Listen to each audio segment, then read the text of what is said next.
Unit 11, Part 2. Commercial Property Management. Customer Parking. The design of a center affects the type, placement, and accessibility of customer parking. Guidelines for the required number of parking spaces may be mandated by local ordinances and are usually based on the square feet of building or gross leasable area in the center and are referred to as parking ratio or parking index.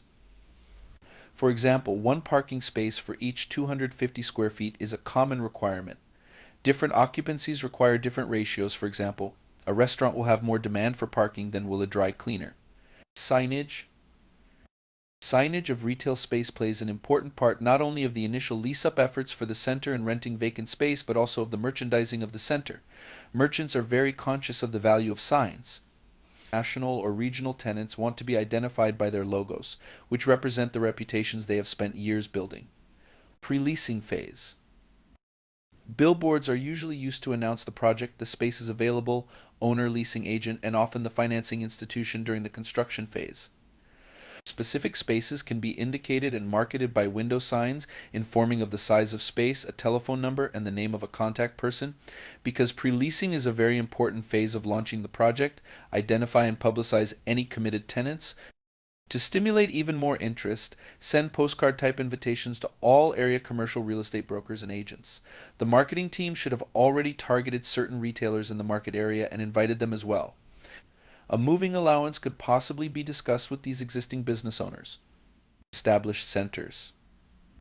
When the center is up and running, permanent signage identifies the property. There may be a pylon sign advertising individual tenants if the tenants do not have distinctive signs on their individual premises, and there will be space identification signs. Mall centers, of course, have very little on-street identification of individual stores other than of anchor tenants.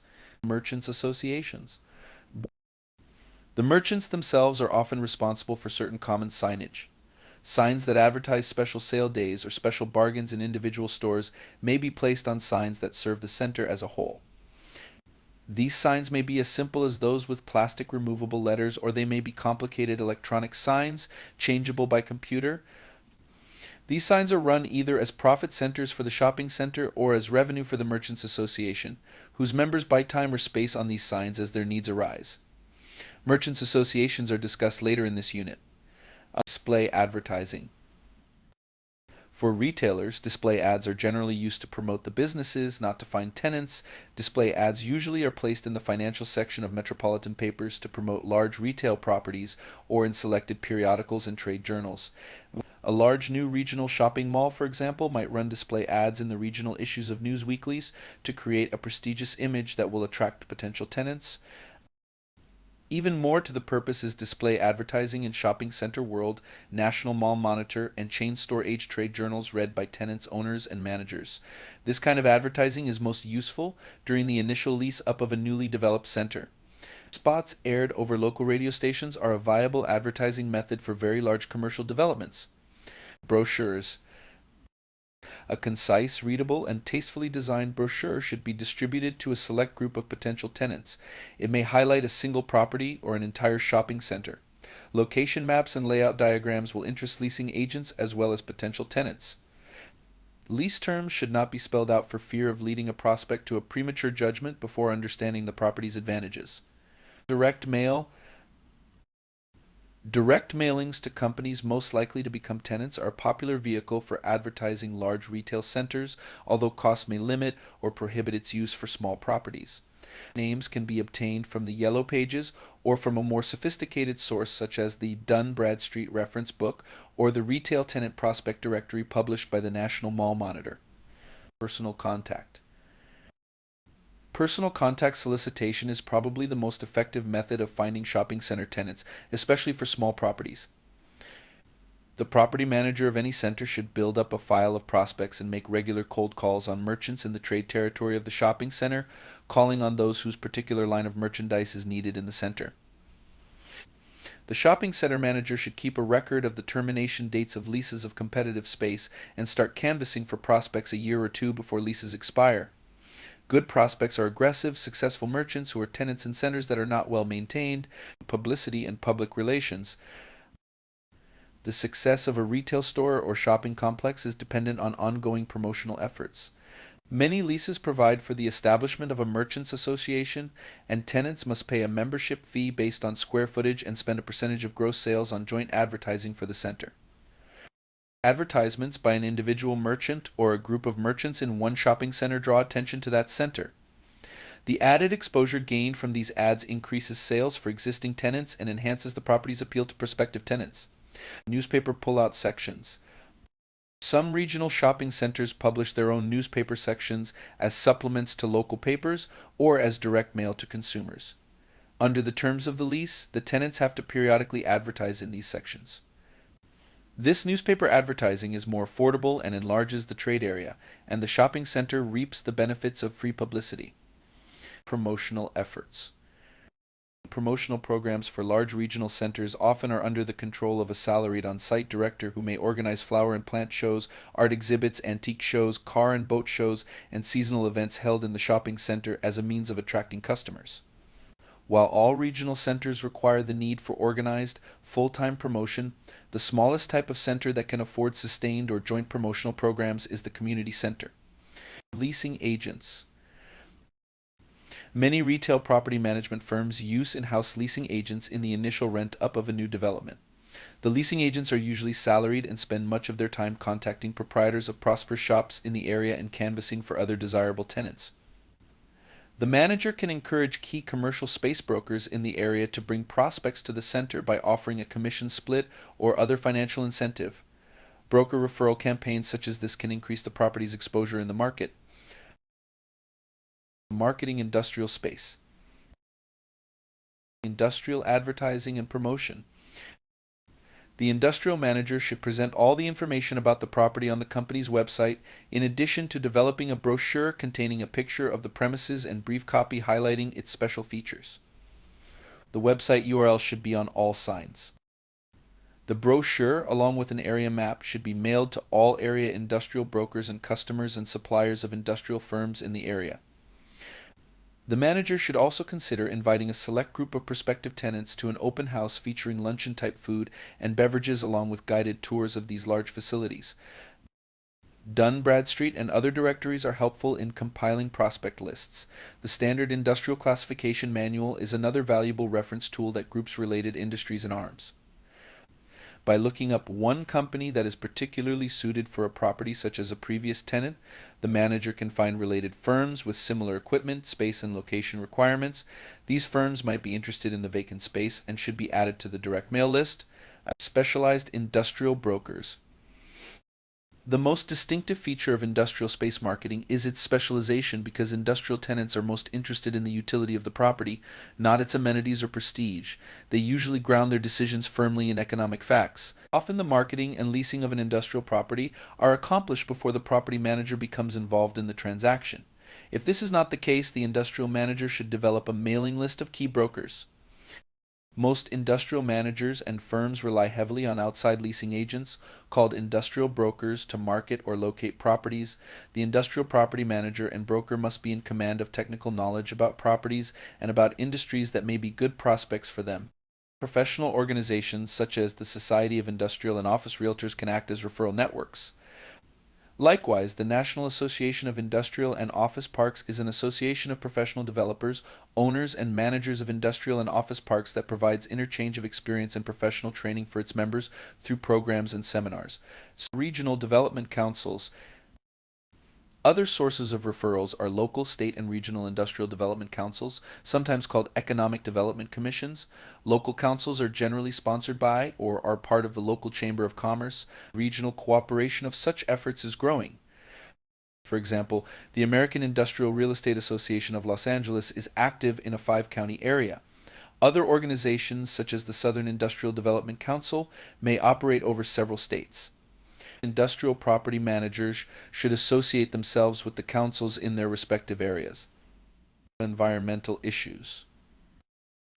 The potential for environmental contamination is greater in industrial property than in any other type of property. For this reason, the property manager must make a thorough inquiry into the possibility that the prospect may be involved with handling hazardous material in the leased premises. Also, there must be provisions in the lease for the proper disposal of waste materials. The cost of cleanup of hazardous waste improperly disposed of on the premises by a tenant can far exceed the value of the owner's property. This subject is addressed more fully in the unit Risk and Environmental Issues. Periodically monitoring the operation of any industrial tenant is a critical responsibility of the property manager to determine whether hazardous activity has been started or is being improperly handled. Negotiating the lease. Learning objective. Summarize the lease negotiation process and the setting of rental rates. Negotiations and the office property lease closing the transaction.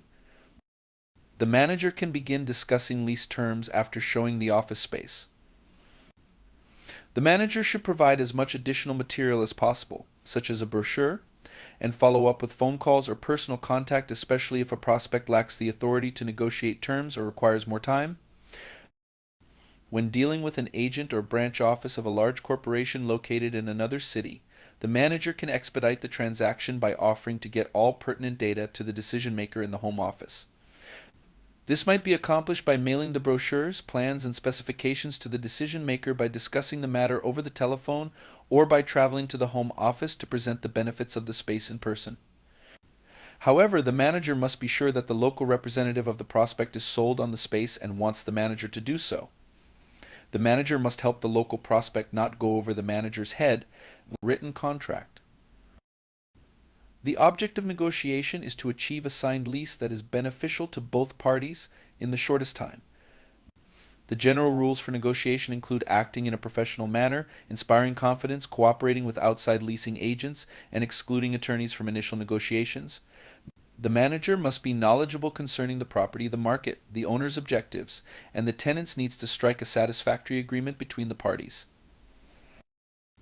The office lease itself is subject to the requirements for a legal contract and should contain at least the basic clauses.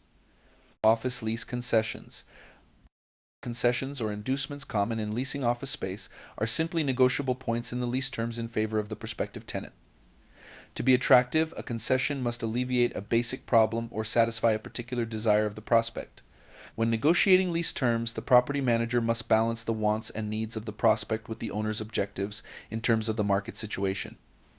The manager must always remember that concessions mean money lost to the owner and affect the total economic value of the lease.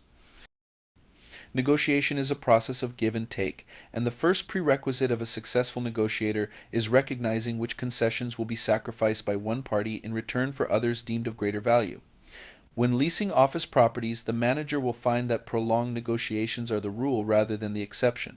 The following items are usually open for negotiation: escalation clauses, signing and subletting, recapture clause, services by landlord, possession remodeling, building standard. Escalation clauses.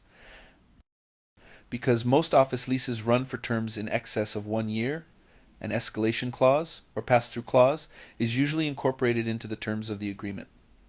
Such a clause covers the unavoidable annual increases in real estate taxes and operating expenses, in addition to keeping up with anticipated increases in market rents. Methods of computation vary greatly.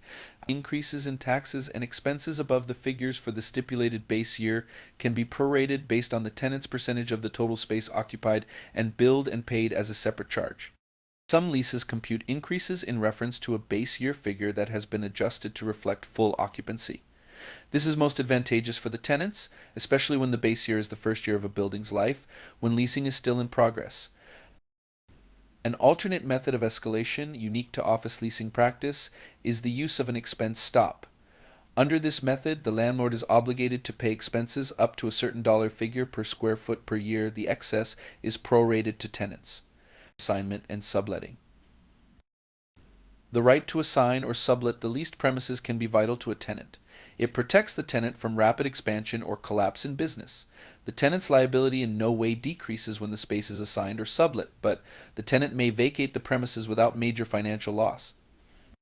Many leases provide that a tenant may sublet or assign the premises only after obtaining the landlord's written approval and giving sufficient notice. Some require that any increases of sublet rental rates over the tenant's rate be shared with the landlord. This allows the landlord to maintain control over the constituency of the tenant population while leaving the tenant an alternative. Recapture clause. An office lease can include a recapture provision within the assignment and subletting clause. This provision gives the landlord the right to recover any space that the tenant is unable to occupy or sublease. The landlord can then release the space to another tenant. A tenant who sees a possibility of subleasing the space for a higher rent than that called for in the lease may object. On the other hand, the landlord is justified in keeping maximum control of the length of tenants' leases and the economic terms of tenancy agreements. Services by landlord. The landlord's obligation to provide utility services should be explicitly stated. Some leases will specify that the landlord supply heating and air conditioning during business hours only. The tenant may want heating and air conditioning at a reduced but comfortable level during nighttime and weekend hours. After hours, heating and cooling are sometimes available to the tenant at cost in these cases. The basis for the charges must be explicit in the lease. Some landlords supply electrical service up to certain specified limits, and in other cases, electricity may be resold by the landlord to the tenants, or each tenant may be separately metered and billed. Possession. An office lease does not usually become void if the landlord fails to deliver possession of the premises on the date stated. Some leeway in meeting construction deadlines should be allowed due to the magnitude of the work involved in fitting an area to a particular tenant's needs. Tenants may insist, however, on a time limit on such delay. The tenant's cooperation is vital in the initial alteration of space. Some leases allow the landlord to accelerate the beginning of the rental obligation period if the tenant delays in delivering the firm's space utilization plans for remodeling office space. One area of negotiation that reflects economic conditions is initial tenant alteration and remodeling. In the past, when space was at a premium, incoming tenants bore the expense of altering an area to suit their needs. However, when the exodus to the suburbs began, many downtown office centers were left with vacancies, and landlords became more willing to pay the cost of extensive tenant alterations to get tenants into their buildings. Now, many offices want to locate in urban centers, especially in trophy buildings or locations with prestigious addresses. Building standard. Prospective tenants should be aware only of the building standard, a specific combination of amenities and alterations that the owner is willing to make without charge for the incoming tenant. Tenants requiring alterations or additions beyond those itemized on the standards list must contract and pay for these services independently after receiving approval from the landlord. However, in some markets, the tenant may view their inclusion as a negotiable concession. In other words, the landlord may agree to pay for them. The building standard might include any or all of the following items: 2 coats of paint on walls and interior partitions, 1 telephone jack for every 150 square feet of rentable space, 1 double 115-volt electrical outlet per 100 square feet of rentable space. Building standard: up to 1 linear foot of interior partitioning for each 15 square feet rented. 1 door per each 30 linear feet of interior partitions. Decorator Venetian blinds on all windows. Carpeting in enclosed areas, asphalt tile in open and high traffic areas, acoustic tile ceiling, air conditioning. Many larger buildings with ongoing alteration and remodeling activity have their own construction crews or an administrative group that is responsible for contracting, coordinating, and supervising the work of engineers, architects, and construction workers for the remodeling project. In such cases, a schedule of cost estimates for the most frequent remodeling jobs can be made available to the tenant. Credit against excess construction costs will usually be given to the tenant for any of the building standard allowance not used. The tenant is also often given the option of amortizing the construction costs over the term of the lease. Americans with Disabilities Act ADA compliance. Property managers must be careful to remember the requirements of the Americans with Disabilities Act ADA when discussing and planning for tenant improvements. Although not obligated to do so, property managers should also inform tenants of the existence and that they may have compliance obligations along with the building management. New leases should allocate responsibility for compliance with the Americans with Disabilities Act. If an existing lease does not contain a compliance clause stipulating which party is responsible for complying with new local, state, or federal regulations, the landlord and tenant should negotiate a clear understanding of compliance obligations. The Department of Justice recommends that the parties include an indemnification clause to protect either party from costs resulting from the non-compliance of the other. Negotiating the lease. The percentage lease contains most of the standard rights and obligations of landlord and tenant stipulated in other lease forms. The negotiation process usually centers around the computation and method of rental payment. The amounts of the minimum and percentage rentals, the definition of gross sales, methods of reporting sales and paying percentage rentals, geographical restrictions on business operations, requirements as to business hours, inventory, and personnel, and a recapture provision are all open for discussion during the negotiation of a percentage lease.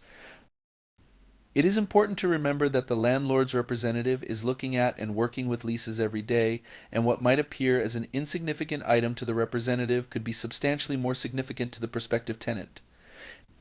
The representative should always endeavor to attempt to reach out and show concern about tenant issues.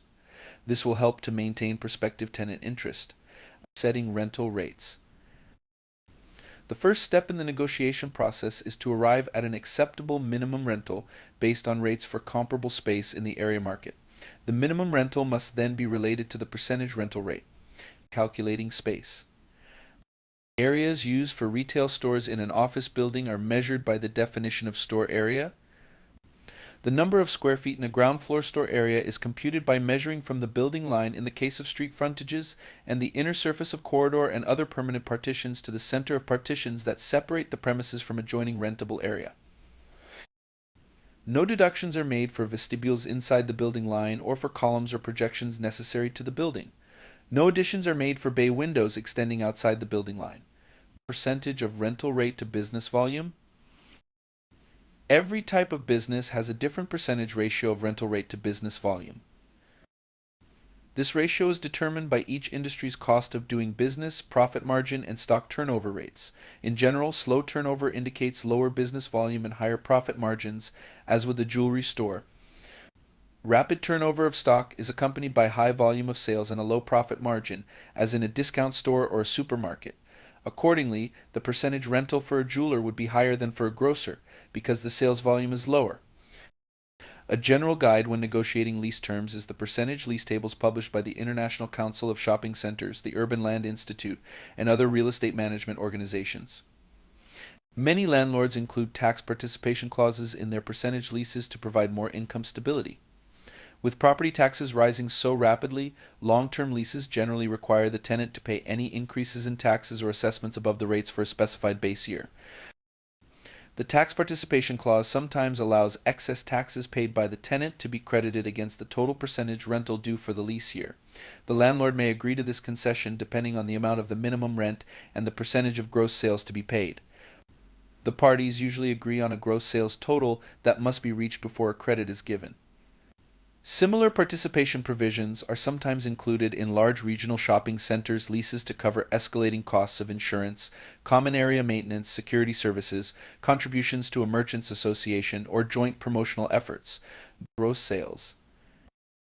The principal disadvantage is the difficulty of defining tenant sales and obtaining a complete and accurate reporting of those sales. The standard definition of gross sales most often acceptable to both parties is the gross amount of all sales made on, from, or at the leased premises, whether for cash or on credit, after deducting the sales price of any returned merchandise where a cash refund is given. The tenant must maintain records of all transactions subject to the percentage rate and furnish monthly statements of gross sales. At the expiration of the lease, the tenant may have to submit a statement of gross income for the entire lease term prepared by an independent certified public accountant. However, many leases provide that the owner management company may audit the financial records to verify accurate sales reporting. Financial audits. The lease should specify the owner's right to have the tenant's financial records audited during business hours. Because of the cost, most managers audit only the tenants of whom they are suspicious, and then only once a year. If an audit shows a tenant's records of gross sales to be accurate, most leases will make the landlord pay for the audit. However, if the audit discloses that the tenant owes rent in excess of a specified percent of the amount that was actually paid for that period, the tenant must pay for the audit as well as the amount of rent due as determined by the audit. An owner can request completion of an IRS Form 4506 so that tax returns could be requested if there are any questions on the information furnished. Method of payment. Most percentage leases require gross sales to be reported by the tenant in writing on a monthly basis, with any amount due to be paid within 10 days of the report. Many businesses are seasonal, though, and tenants with great seasonal variations in gross sales will insist on some type of adjustment provision. A luggage outlet, for example, which might have very low sales for the first 10 months of the year, probably will have to pay the minimum rent because it is a higher figure than the percentage of income. In November and December, when business flourishes and more than compensates for the previous lack of revenue, the tenant is expected to pay a percentage of this overage income. The most common method of adjustment requires the appropriate minimum or percentage rate to be paid each month, with the additional provision that if the total rent paid during a 12-month period exceeds the agreed-on percentage of total volume when computed over the entire year, the tenant will receive a refund or credit for the excess rent paid. Other leases provide that the percentage amount be paid only at the end of each lease year, while still others establish payment periods based on the expected variations in volume. Lease negotiations. The industrial lease includes a description of the premises, lease term, rent, security deposit, use of the premises, and the legal responsibilities and remedies of both parties, all typical provisions of residential, office, and commercial property leases. However, the terms and conditions involving taxes, insurance, maintenance, and other legal matters are highly individualized in industrial leases and must be negotiated separately between each landlord and tenant. Then an attorney must formalize the agreement. Maintenance and staffing. Learning objective. Explain how maintenance varies depending on the size of the property and the obligations of the tenant. Maintenance and staffing of office buildings. In general, building maintenance and operating personnel must fit into an efficient and cost-effective pattern. The need for permanent staff painters, window cleaners, carpenters, electricians, plumbers, garage keepers, and security guards will depend on the size of the building and the needs of the tenants. Many of these jobs can be performed more economically on a contract basis. In recent years, an increasing number of office buildings have been turned over to specialized contracting firms that perform all the janitorial work, preventing turnover. Once the tenant has taken possession, the property manager should focus on maintaining good relations with the tenant. Efficient maintenance is the best way to keep a tenant population happy and thereby avoiding the high costs of turnover. Proper maintenance also preserves the worth of the property, another of the owner's foremost objectives. A comprehensive preventive maintenance program should be set up according to the procedures previously described. Regular inspections and preventive maintenance can cut repair and replacement costs and ensure uninterrupted service to tenants. Inspection forms for both the interior and exterior of office buildings are available through IRM.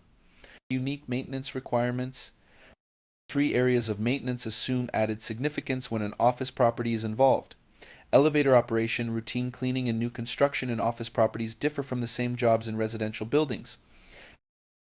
An additional consideration is that boilers and other large heating and air conditioning units must be maintained by highly skilled personnel. Local building codes often require certain equipment to be attended to on a 24-hour basis. Elevator operation. The 2 principal concerns of the office property manager are a satisfactory schedule of elevator service and the efficient movement of large numbers of people during morning and evening rush hours. A minimum summons interval between elevators can be established for each floor by regularly dispatching cabs from both the ground floor and the top of the shaft.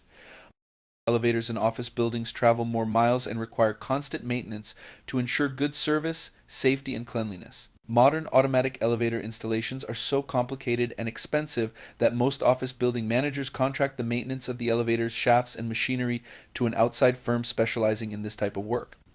The contractor is then responsible for maintenance functions such as lubrication, cleaning, repair, and replacement. Housekeeping. Unlike residential properties, office buildings endure heavy traffic during the day. Therefore, most public areas must be cleaned during night hours. Janitorial service is still needed during normal daytime hours to maintain washrooms, lobbies, corridors, and other public areas. In small buildings, the day janitor also can take care of minor repairs that tenants might request. Management usually is responsible for having commercial tenants' interior spaces cleaned. Night janitors are charged with cleaning the individual offices if neither the manager nor the tenants have separate service contracts with outside firms for office cleaning.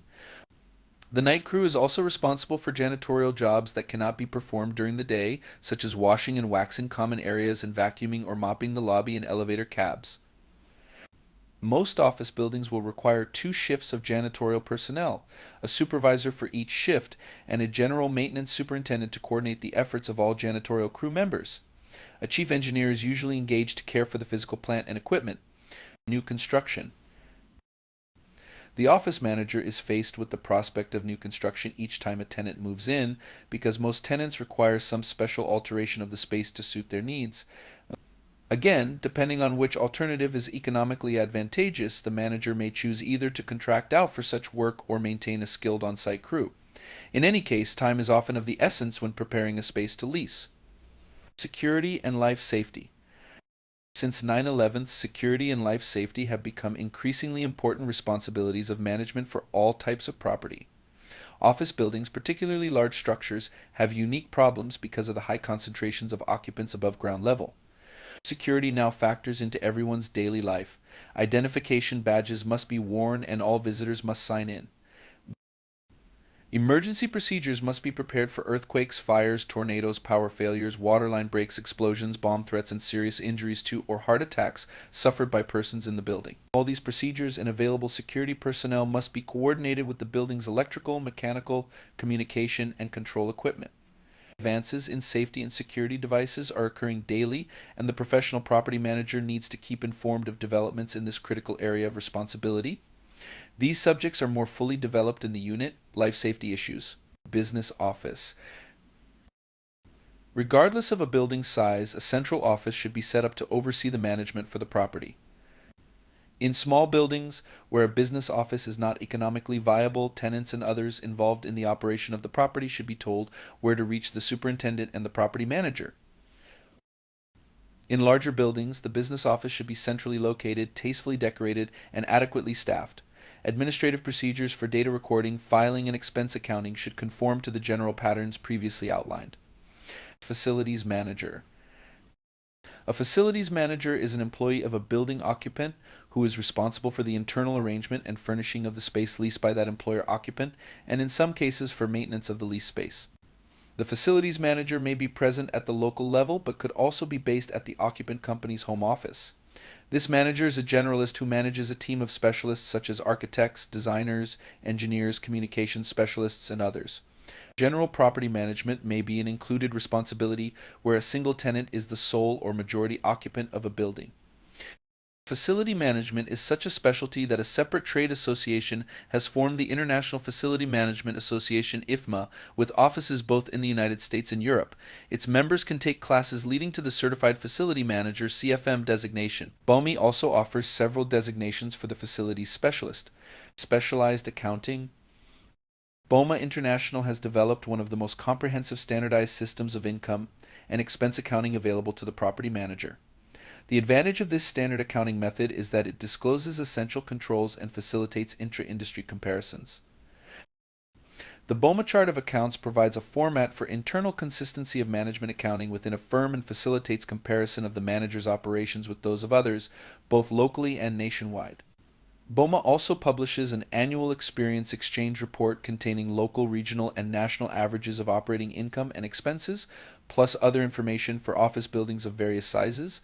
Using the standard BOMA chart of accounts, the operating reports for a property can be checked against normative statistics compiled from industry experience. Property managers can then identify any areas of expense that seem too high and rate their own operating efficiency against that of other management operations. Enclosed multiple occupancy buildings. An enclosed center is actually one multiple occupancy building in which the obligations of the landlord, co-owners, and tenants overlap. These overlapping obligations are usually defined in the basic documents establishing the center, primarily in the Reciprocal Easement Agreement REA. The REA is usually lengthy, but accompanying plats help to clarify the rights among the various tenants. The manager must understand the implications of any reciprocal easement agreements between the prime owner of the center and other owners, such as major department stores. Like any manager of a large multi-tenant building, the retail center manager must be familiar with the heating, air conditioning, utility distribution, waste disposal, and electronic security systems. The manager need not know how to maintain these systems personally, but must know enough about them to set up maintenance procedures and to hire contractors or building employees to perform the work. If maintenance work is performed exclusively on a contract basis, at least one person is usually employed full-time by a large center to act as a liaison agent. This person should also be able to handle routine maintenance jobs that are costly when done by an outside contractor on a one-time basis. Maintenance programs. Preventive maintenance programs and routine inspections of the building, grounds, and equipment are especially important for retail properties because of the heavy use they endure. A full set of physical inspection checklists can be obtained from the International Council of Shopping Centers, ICSC. These lists, entitled Library of Shopping Center Forms for Management and Operations, resemble those previously seen for apartment building inspection. A small strip center can be checked easily by the manager. Large regional centers, however, may require experts to examine their more complex operating equipment, maintenance, and security of industrial property. The manager of industrial property is most involved in leasing space and enforcing the terms of the lease agreement. Under the various forms of net lease, the tenant assumes some or all of the maintenance responsibilities for the property. The tenant's upkeep of her equipment accounts for much of the interior building maintenance that might otherwise fall to the manager.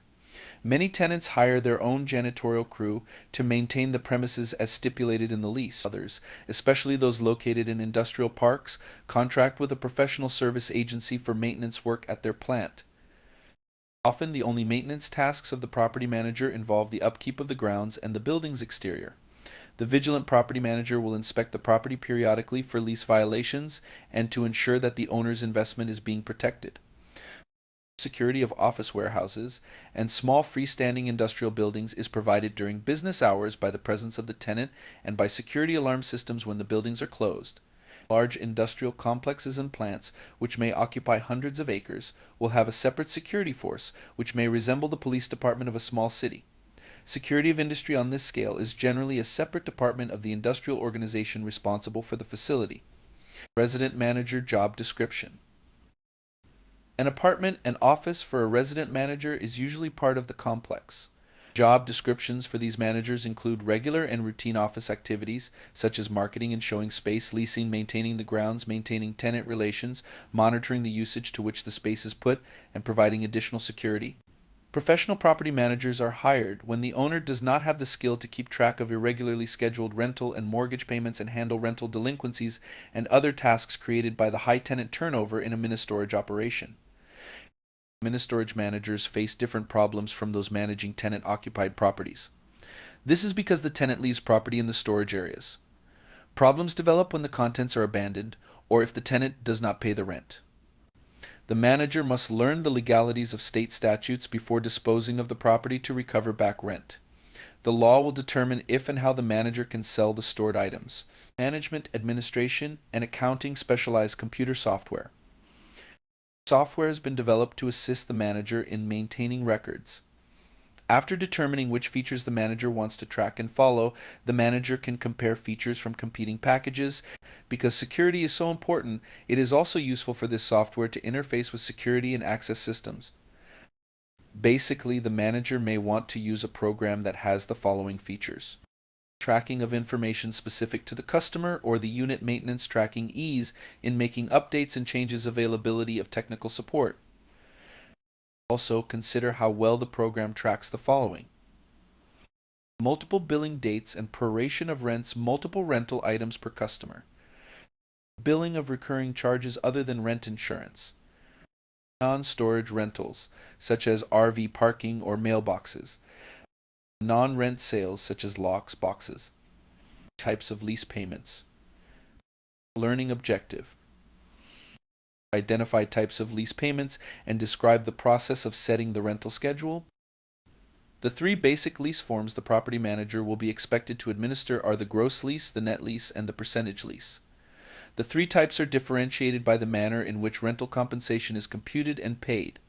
Gross lease. Under a gross lease, sometimes called a straight lease, the tenant pays a fixed rental amount and the owner pays all other expenses for the property. Utility charges are generally paid by the tenant, but may be negotiated between the parties.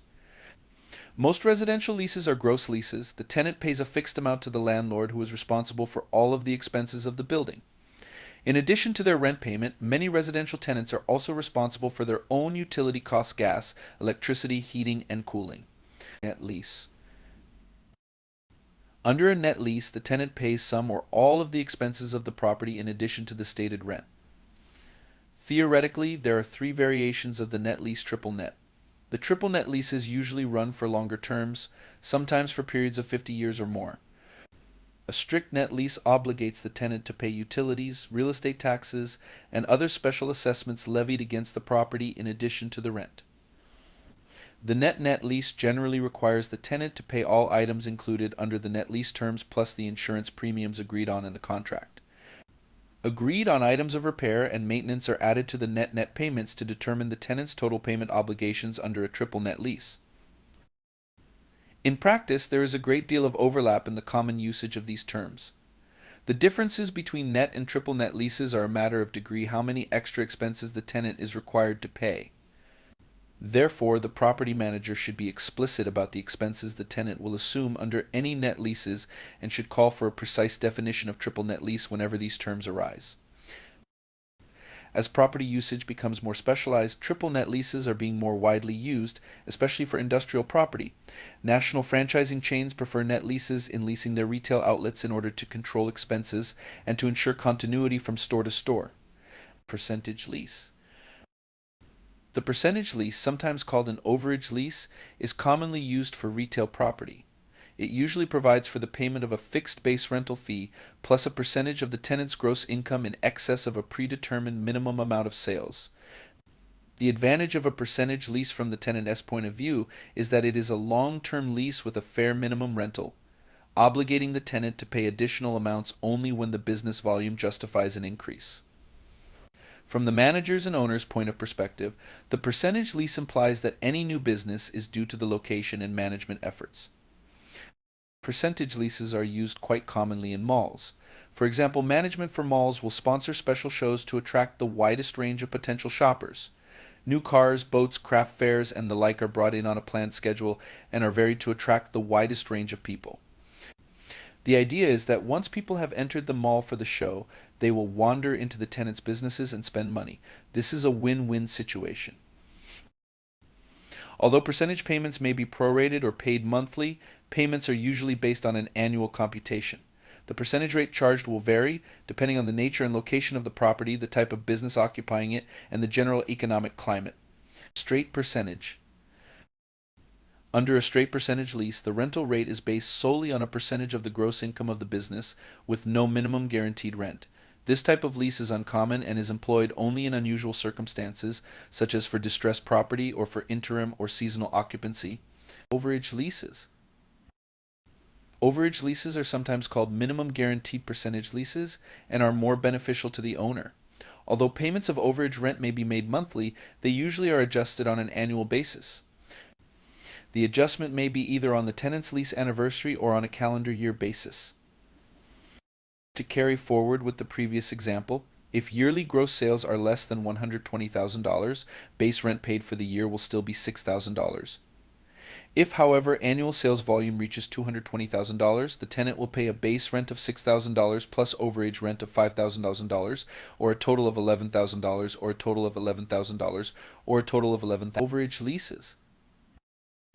Overage leases are sometimes called minimum guaranteed percentage leases and are more beneficial to the owner. Although payments of overage rent may be made monthly, they usually are adjusted on an annual basis. The adjustment may be either on the tenant's lease anniversary or on a calendar year basis.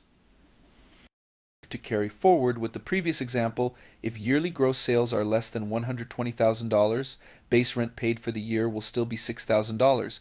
If, however, annual sales volume reaches $220,000, the tenant will pay a base rent of $6,000 plus overage rent of $5,000. Variable scale lease.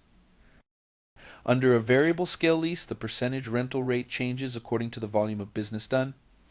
If, for example, the percentage rate is 6% of the first $10,000 income per month and 4% of all income over that amount, the lease is on a decreasing variable scale.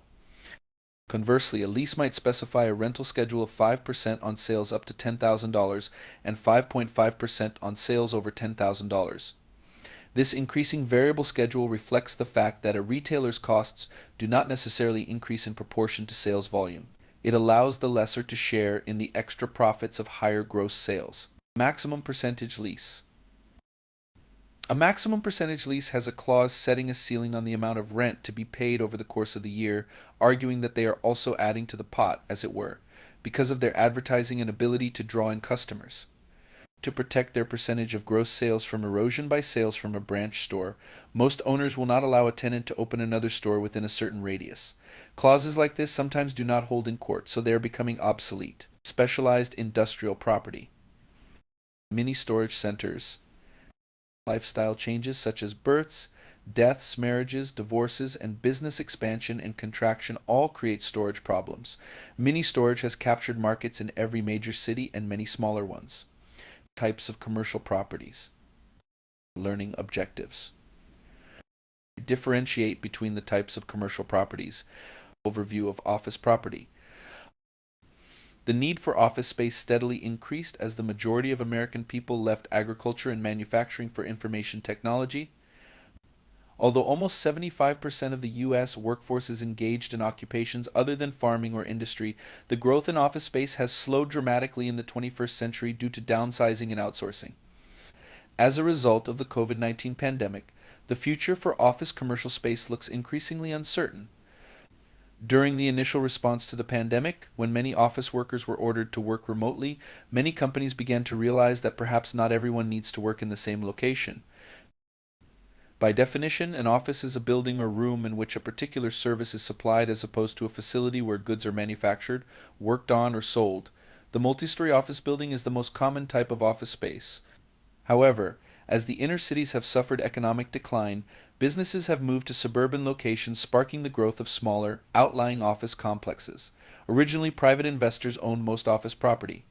Increases in the costs of construction, equipment, services, and labor, though, have made it virtually impossible for an individual or small corporation to finance and maintain an average-size office building in an urban area. As a result, many multi-story office buildings are owned by investment syndicates. Overview of retail property. Retail establishments are places where commodities are sold in small quantities directly to consumers. This unit will focus on the predominant type of retail establishment, specialty and department stores located in strip centers and malls. Traditionally, retail merchants tended to congregate in areas accessible to a large number of people in a central urban business district located close to public transportation facilities. The larger metropolitan areas also supported secondary concentrations of retail stores at outlying transportation junctures. Classification of shopping centers. Shopping centers are usually classified by market area, pattern, ownership, or merchandising. Traditionally, shopping centers have been grouped by market area, strip, neighborhood, community, regional, and super-regional. Special kinds of centers, however, were developed that rely on a certain merchandising technique to draw customers. Commercial strip centers. Commercial strip centers are also called convenience centers and are located on the edge of urban areas or in the suburbs. They are about 10,000 to 30,000 square feet, 4 to 10 retail spaces on a main thoroughfare, and are primarily for convenience shopping. The typical design is a straight line of stores set back far enough from the street to allow for perpendicular parking. These strip developments often are owner-managed, even if the owner is not one of the occupants, which is also common. Neighborhood center. The neighborhood shopping center is much larger, approximately 100,000 square feet, and must be supported by at least 1,000 families located within a 1.5-mile radius. It usually incorporates 15 to 20 stores located on about 3 acres of land and is often anchored by a supermarket and may contain a pharmacy, dry cleaner, and other small stores. A community center. The community shopping center usually occupies about 10 acres and includes from 20 to 70 stores, often anchored by a smaller local department store. The community center is normally from 150,000 to 300,000 square feet and draws customers from a 5-mile trading radius. It depends on a minimum of 5,000 families for its support. Community centers usually includes 1 or 2 supermarkets, a variety store, and small convenience stores in addition to the department store. In sparsely populated areas of the country, it may serve customers from a wider geographic area. Regional center. The regional shopping center can house as many as 6 major department stores, accompanied by food stores, satellite stores offering a range of general merchandise, restaurants, and banks. It varies from 70 to 225 stores, serves a radius of 10 to 50 miles, and is supported by 50,000 to 150,000 families. Its size ranges from 300,000 to 800,000 square feet. Super-regional center. The largest type is called a super-regional shopping center. It may house 1.5 million square feet or more of shops and upper tenant areas. The largest mall in the United States is the Mall of America. In addition to being a place to shop, it also has become a major tourist attraction, attracting more visitors annually than Disney World, Graceland, and the Grand Canyon combined. Specialty centers. Specialty centers consist of specialty shops or boutiques, such as fashion malls. A flea market could be considered a special type of center. A flea market sells space to individuals who generally participate as a sideline or as a part-time occupation.